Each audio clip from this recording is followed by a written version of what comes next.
Students good morning. अपने पिछले video में मैंने आपको साझेदारी के सामान्य लेखों के अंतर्गत लाभानी नियोजन खाता और पूंजी खातों के प्रारूप बताए थे। आज हम इसके न्यूमेरिकल प्रश्न यानी क्रियात्मक प्रश्न करने जा रहे हैं। पहला प्रश्न आपकी स्क्रीन पर फ्लैश हो रहा है। सीता और गीता एक फर्म में साझेदार है। 1 जनवरी 2017 को उनकी पूंजी क्रमशः 60,000 रुपये और 50,000 रुपये है। उन्हें पूंजी पर 7/2% प्रतिवर्ष ब्याज दिया जाता है। सीता ने 1 जुलाई 2017 को 18,000 रुपये फर्म को ऋण दिया है। गीता 8,000 रुपये वेतन पाने की अधिकारी है। 31 दिसंबर 2017 को समाप्त वर्ष का लाभ उपयुक्त समायोजन के पूर्व 18,000 रुपये था। लाभानी नियोजन खाता बनाइए। आप भी 1-2 बार इस प्रश्न को पढ़िए। अब इस प्रश्न को मैं बोर्ड पर समझाने जा रहा हूँ, ध्यान दीजिए। जैसा कि अभी हमने प्रश्न में पढ़ा, एक फर्म है, साझेदारी फर्म है जिसमें सीता गीता नाम की 2 साझेदार हैं। उनकी पूंजियां क्रमशः 60,000 रुपये और 50,000 रुपये है। उन्हें पूंजी पर 7/2% अर्थात 7.5% या 7.5% वार्षिक ब्याज दिया जाता है। इसके साथ ही एक साझेदार सीता ने फर्म को 1 जुलाई 2017 को 18,000 रुपये का ऋण दिया है। ऋण के रूप में 18,000 रुपये दिए हैं। दूसरी साझेदार गीता को 8,000 रुपये वार्षिक वेतन मिलता है और 31 दिसंबर 2017 को यानी वर्ष के अंत में फर्म का लाभ इन समायोजनों के पूर्व यानी पूंजी पर ब्याज, ऋण पर ब्याज, वेतन जैसे समायोजन करने के पूर्व फर्म का लाभ 18,000 रुपये हुआ। हमको लाभानी नियोजन खाता या लाभानी समायोजन खाता बनाना है। तो जब हम लाभानी समायोजन खाता या लाभानी नियोजन खाता बनाने जाते हैं तो सबसे पहले प्रश्न में से सकल लाभ या कुल लाभ हमको क्रेडिट में लिखना होता है। तो जैसा हमारे प्रश्न में दिया है, सकल लाभ 18,000 रुपये, ये हमको प्रश्न में दिया है। तो प्रश्न से सकल लाभ को सीधे लाभानी नियोजन खाते के, समायोजन खाते के क्रेडिट में लिखना होता है। इसके बाद देखना है कि क्या किसी साझेदार ने फर्म को ऋण के रूप में कोई पैसा दिया है। अगर ऋण के रूप में कोई पैसा दिया है तो उसे ऋण पर 6% वार्षिक दर से ब्याज प्राप्त होगा, चाहे इसके बारे में कुछ प्रश्न में कहा गया हो या नहीं कहा गया हो। फिर भी साझेदार द्वारा फर्म को दिए गए ऋण पर 6% वार्षिक दर से ब्याज दिया जाना है। तो हमने अभी प्रश्न में पढ़ा कि एक साझेदार यानी सीता ने 1 जुलाई 2017 को फर्म को 18,000 रुपये का ऋण दिया है। किसने? सीता ने। तो सीता के लिए हम एस लिखेंगे, एस के ऋण पर ब्याज से। अब एस यानी सीता के ऋण पर ब्याज कितना होगा? तो ऋण दिया है उसने, एस के ऋण पर ब्याज की गणना मैं यहां कर रहा हूं। कितने का ऋण दिया है? 18,000 का, जैसा मैंने बताया 6% वार्षिक दर से। और यहां पर हमको ये ध्यान रखना है कि ये ऋण कब दिया गया, महीनों का, समय का ध्यान रखना है। तो ये ऋण दिया गया है 1 जुलाई 2017 को। तो जुलाई से दिसंबर तक, हम ये दिसंबर को बना रहे हैं वर्ष के अंत में, तो जुलाई से दिसंबर तक के माह का ब्याज निकालना है। तो जुलाई, अगस्त, सितंबर, अक्टूबर, नवंबर, दिसंबर, कितने महीने? 6 महीने। 6 महीने का ब्याज निकालेंगे तो गुणा 6/12। अब इसको हम सॉल्व करेंगे। 2 0 से 2 0 कट गया, 6 एकम 6, 6 दूनी 12, 2 एकम 2, 2 तिया 6, गुणा करेंगे 3 0 0, 3 8 24 के 4, 8 2, 3 एकम 3 और 2 5। तो 540 रुपया सीता के ऋण पर ब्याज के हुए 6 माह के 6% वार्षिक दर से। ये ब्याज के बारे में प्रश्न में कोई उल्लेख नहीं था, लेकिन साझेदारी अधिनियम 1932 के अनुसार यदि किसी साझेदार ने फर्म को ऋण के रूप में पैसा दिया है तो उसे 6% वार्षिक दर से ब्याज मिलेगा ही, चाहे इसके बारे में प्रश्न में कोई उल्लेख हो अथवा न हो। तो ये सीता के ऋण पर ब्याज की राशि 540 रुपये। अब इसके बाद प्रश्न में पूंजी पर ब्याज के बारे में भी कहा गया है, तो डेबिट में लिखेंगे हम पूंजी पर ब्याज से, और जितने साझेदार हैं जिनकी पूंजियां लगी हुई है उन साझेदारों के नाम लिखेंगे हम, उन साझेदारों के नाम लिखेंगे। जैसे इस क्वेश्चन में दो साझेदार हैं सीता और गीता, तो S फॉर सीता और G फॉर गीता। आप पूरा नाम भी लिख सकते हैं सीता गीता, मैं यहाँ शॉर्ट में लिख रहा हूँ S for Sita G for Gita. अब पूंजी पर ब्याज की गणना मैं यहाँ करके बताता हूँ आपको। पूंजी पर ब्याज, पहले S यानी सीता की पूंजी पर ब्याज, तो सीता की पूंजी दी हुई है प्रश्न में हमको 60,000 रुपए, तो ये 60,000 पूंजी गुणा ब्याज की दर दी हुई है हमको 7/1/2% वार्षिक। ये 7/1/2 को हम 7 दूनी 14 और एक 15/2% भी लिख सकते हैं।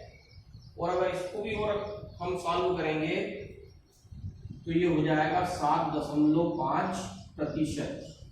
2 के पहाड़े से अगर इसको काटेंगे 15 को तो 7.5 आ जाएगा, तो 7.5%। तो ये 7.5/100।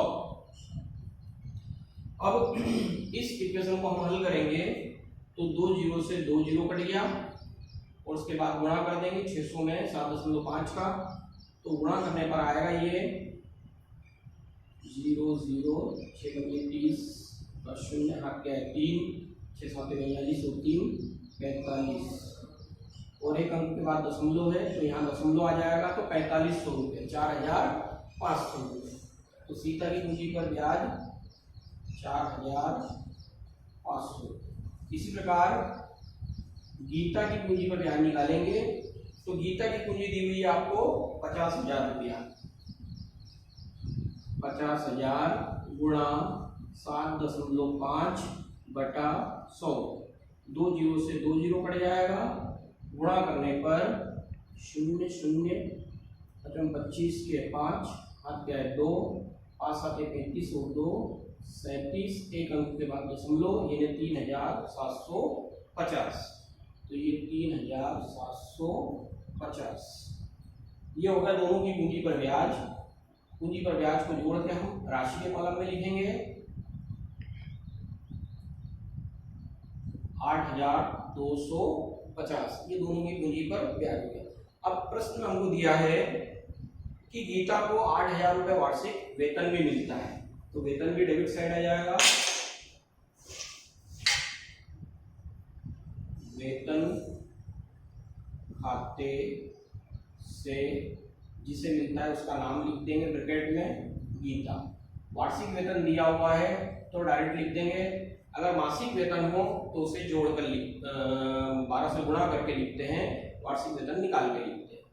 तो ये जितनी इंफॉर्मेशन हमको प्रश्न में दी थी वो सब हमने यहाँ पर लाभानी संयोजन खाते में लिख दी। सकल लाभ दिया था 18,000, जो हमने प्रश्न से सीधे ही क्रेडिट में लिख दिया। एस यानी सीता ने ऋण दिया है फर्म को, तो उसके ऋण पर 6% वार्षिक ब्याज हमने निकाल के लिख दिया।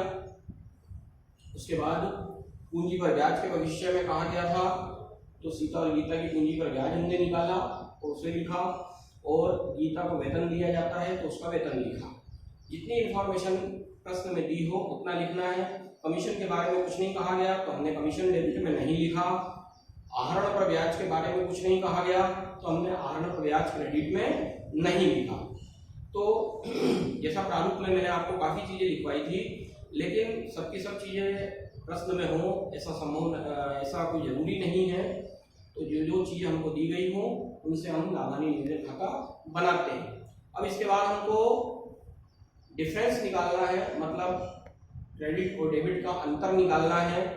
तो क्रेडिट का टोटल यहाँ पर देखिए 18,000 रुपये है और डेबिट का टोटल अगर हम ये तीनों आइटम को जोड़ेंगे तो हमारा हो जाएगा 0, 5, 4, 9, 5 और 2, 7, 8 और 8, 16। ये डेबिट का टोटल। क्रेडिट में से डेबिट को माइनस करेंगे 0, 1, 2,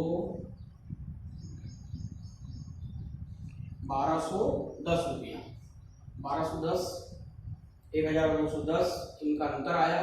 चूंकि क्रेडिट अधिक है डेबिट कम है, इसलिए जो अंतर है ये शुद्ध लाभ कहलाएगा। क्या कहलाएगा? शुद्ध लाभ। अब इस शुद्ध लाभ को हमको सीता और गीता दो साझेदार हैं, उनमें बांटना है, उनमें डिवाइड करना है। लेकिन प्रश्न में लाभ हानि के वितरण का कोई अनुपात नहीं दिया गया है। जब प्रश्न में साझेदारों के मध्य लाभ विभाजन करने का कोई अनुपात नहीं दिया होता है तो भारतीय साझेदारी अधिनियम 1932 के अनुसार साझेदारों के मध्य लाभ का विभाजन समान अनुपात में होता है, बराबर बराबर होता है। अब समान अनुपात में या बराबर अनुपात में लाभ का विभाजन कैसे करेंगे वो मैं आपको बताने जा रहा हूं।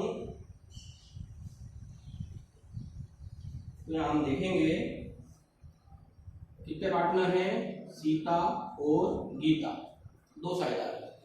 अगर मान लो ये दो पार्टनर है और उनको समान अनुपात में बांटना है, बराबर अनुपात में बांटना है, तो अगर मान लो 2 रुपए कमाते हैं तो 1 रुपये सीता रखेगी, 1 रुपये गीता रखेगी।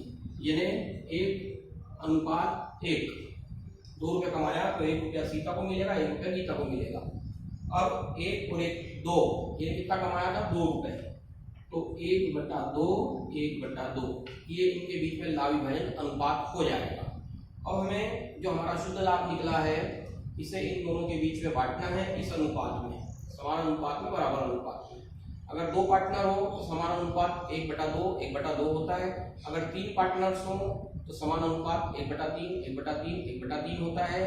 यदि समान साझेदार 4 हो तो उनके बीच में समान अनुपात होगा 1/4, 1/4, 1/4, 1/4। तो 1210 रुपया जो शुद्ध लाभ निकला उसको हम इस अनुपात में बांटेंगे। तो S को मिलेगा 1210 गुणा 1/2।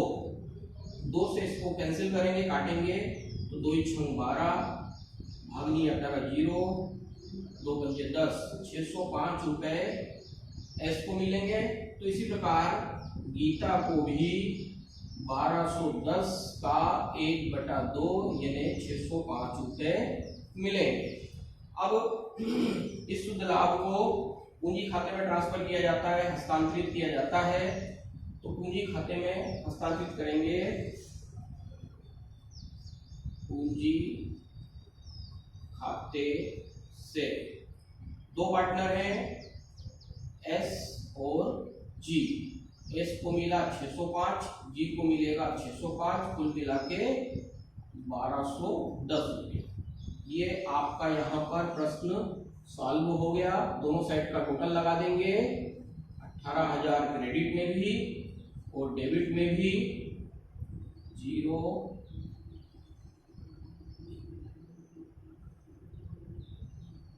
18,000।